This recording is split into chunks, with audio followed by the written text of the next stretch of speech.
Praise be Jesus and Mary.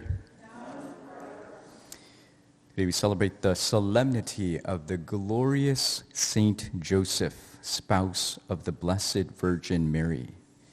Blessed Joseph Chaminade once said that we often wonder why the gospel doesn't tell us more about Saint Joseph. But in reality, he says, that by telling us that Saint Joseph is the husband of Mary, it tells us everything. And in fact, that's the reality. Since he is the spouse of the Blessed Virgin Mary, he is the virginal father of our Lord Jesus Christ. And that makes Saint Joseph absolutely unique and singular in the plan of God. For this reason, popes, saints, mystics have again and again and again exhorted the faithful to devotion to Saint Joseph. Let me just give you two examples from two great mystics. The first is Saint Teresa of Ávila. This is what she says: "I wish I could persuade everyone to be devoted to the glorious Saint Joseph, for I have great experience of the blessings which he can obtain from God. I do not remember that I have ever asked anything of him which he has failed to grant. I am astonished at the great favors which God has bestowed on me through this blessed saint, and at the perils from which he has delivered me, both in body and in soul. To other saints, the Lord seems to have given grace to help us in some of our necessities.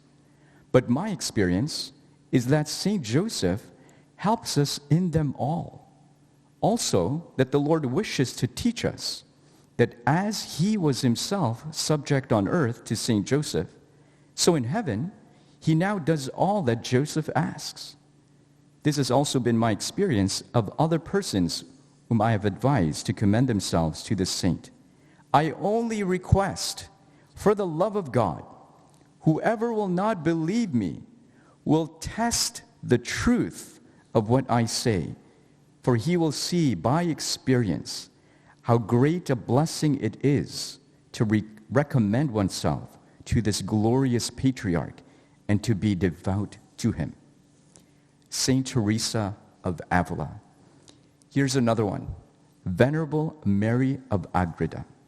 In the mystical city of God, she writes, "I have been informed concerning certain other privileges conferred upon Saint Joseph by the Most High on account of his great holiness, which are especially important to those who ask his intercession in a proper manner. In virtue of these special privileges, the intercession of Saint Joseph is most powerful, first, for attaining the virtue of purity in overcoming the sensual inclinations of the flesh. Second, for procuring powerful help to escape sin and return to the friendship of God.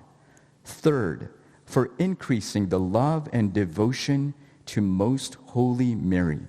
Fourth, for securing the grace of a happy death and protection against the demons in that hour.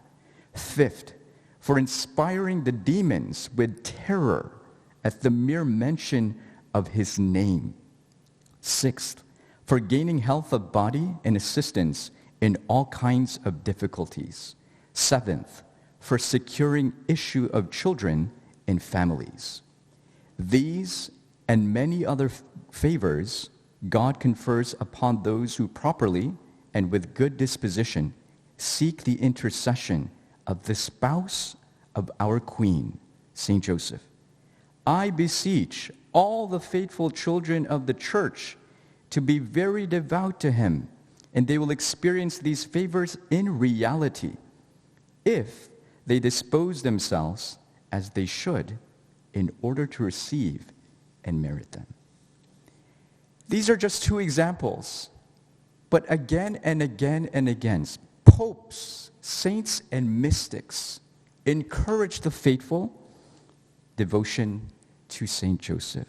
So especially today, in the solemnity of St. Joseph, let us take up the challenge of St. Teresa of Ávila, who challenges us. This is a great doctor of the church, doctor of prayer. She challenges those that if they don't believe her, to test the truth. Test that truth. This solemnity, we thank God for the graces he has given to St. Joseph, and let us exercise what popes, saints, and mystics have exhorted us to do, to go to St. Joseph.